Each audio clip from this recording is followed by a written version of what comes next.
Picture this. Two men dressed as police officers walk into a museum in the dead of night. They tie up the guards and spend the next 81 minutes methodically cutting priceless masterpieces from their frames. They leave with 13 works of art, including paintings by Rembrandt, Vermeer, Degas, and Monet. Total value? Over $500 million. Over 3 decades later, not a piece has been recovered. Not a single arrest has been made. Welcome to the story of the Isabella Stewart Gardner Museum heist, the largest unsolved art theft in history, and one of the most baffling crimes of the 20th century. On March 18, 1990, in the early hours of St. Patrick's Day, Boston's Isabella Stewart Gardner Museum became the scene of a crime that would shake the art world to its core. Two men posing as Boston police officers approached the museum's side entrance. They told the security guard on duty that they were responding to a disturbance call. Now, despite it being against museum policy, the guard let them in.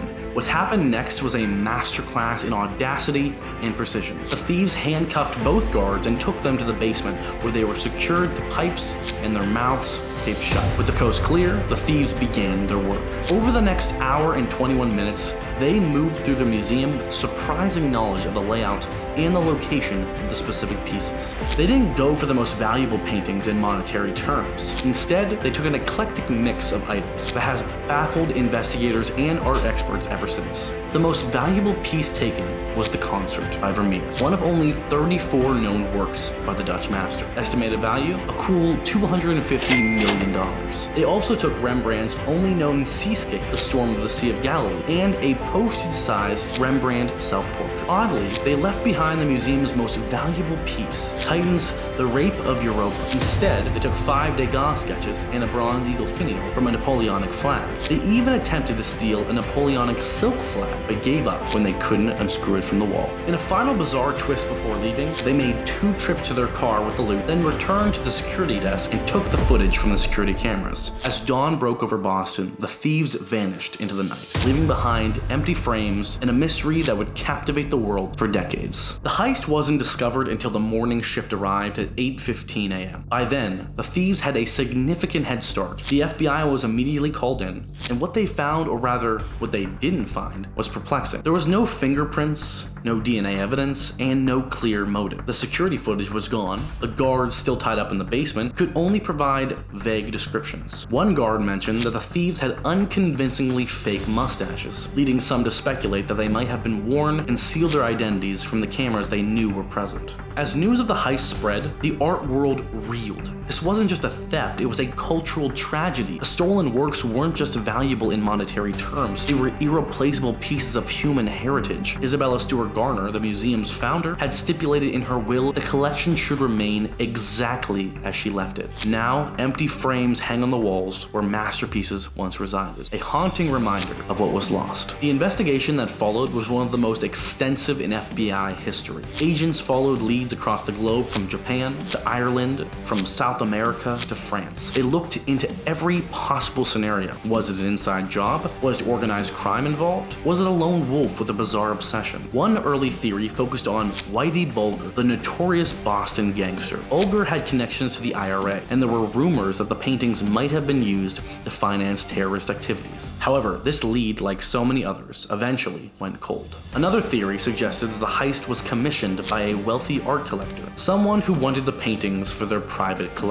never to be seen in the public again. This Dr. No theory, named after the James Bond villain, has been a favorite of armchair detectives for years, but no concrete evidence has ever emerged to support it. As the years passed, the case remained frustratingly unsolved. In 1994, the museum received an anonymous letter claiming that the art would be returned in exchange for $2.6 million and immunity from prosecution. The museum was ready to negotiate. The letter writer never followed up. In 1997, another breakthrough seemed imminent when notorious art thief Miles Connor Jr. offered to help recover the paintings in exchange for his release from prison. prison, and the reward money, of course. However, Connor was in prison at the time of the heist and couldn't provide any verifiable information. The trail seemed to go cold until 2013, when the FBI announced a major breakthrough. They claimed to know the identities of the thieves, describing them as members of a criminal organization based in the Mid-Atlantic and New England. However, both suspects were believed to be deceased, and the FBI wouldn't release their names. This announcement from the FBI reignited interest in the case, but it also raised more questions than it answered. If the FBI knew who the thieves were, why couldn't they locate the art? Where had the paintings been all these years? And most importantly, where are they now?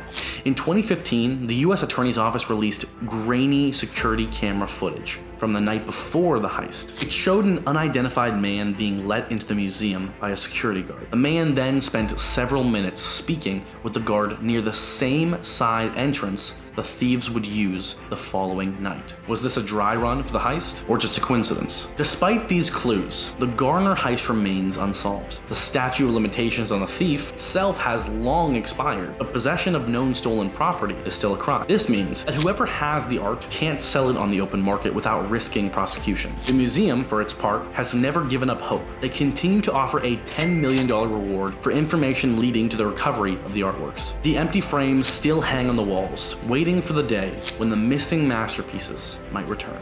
But as the years pass, the likelihood of recovering the art intact diminishes. Experts worry that the pieces may have been destroyed either intentionally to avoid detection or unintentionally due to improper storage. Some fear they may have been cut up and sold piecemeal on the black market. Yet, some hope remains, because in 2021, a new lead emerged when a handyman claimed to have seen some of the stolen artwork in the home of a Hartford mobster shortly after the heist. While this lead, like so many others, has yet to pan out, it does demonstrate that interest in the case remains very high. The Gardner heist has left an indelible mark on the art world and popular culture. It has inspired countless books, documentaries, and even a podcast, and it serves as a stark reminder of the vulnerabilities in museum security and the enduring allure of high-stakes art theft. But beyond the sensationalism and the true crime fascination, there's a profound sense of loss. These aren't just valuable objects. Concert by Vermeer, for instance, is a masterpiece of light and composition that art lovers may never see again. Rembrandt's The Storm of the Sea of Galilee is the artist's only known seascape, a unique glimpse into the Dutch master's versatility. As we approach the heist's 35th anniversary, the mystery seems no closer to being solved, yet the story continues to captivate us. Perhaps it's the audacity of the crime, the staggering value of the stolen works, or the possibility that they might one day be recovered. Or perhaps it's something deeper. The Gardner heist touches on something fundamental about art itself: its power, its value, and its vulnerability. These paintings, created centuries ago by some of history's greatest artists, have become the center of a modern mystery. They remind us that art isn't just about beauty or monetary value, it's about our shared cultural heritage. And as long as those frames hang on the walls of the Isabella Stewart Gardner Museum, they will serve as a poignant reminder of what was lost that St. Patrick's Day morning in 1990. And they'll also continue to pose the question that has haunted investigators and art lovers for 3 decades. Where are the paintings now? And will they ever be seen again? $500 million art heist no one ever solved remains one of the greatest unsolved mysteries of our time. It's a story of audacity, intrigue, and loss. A real-life thriller that continues to unfold. And who knows, maybe someday someone watching this video will provide the crucial clue that finally cracks the case. Until then, the search continues and the empty frames wait.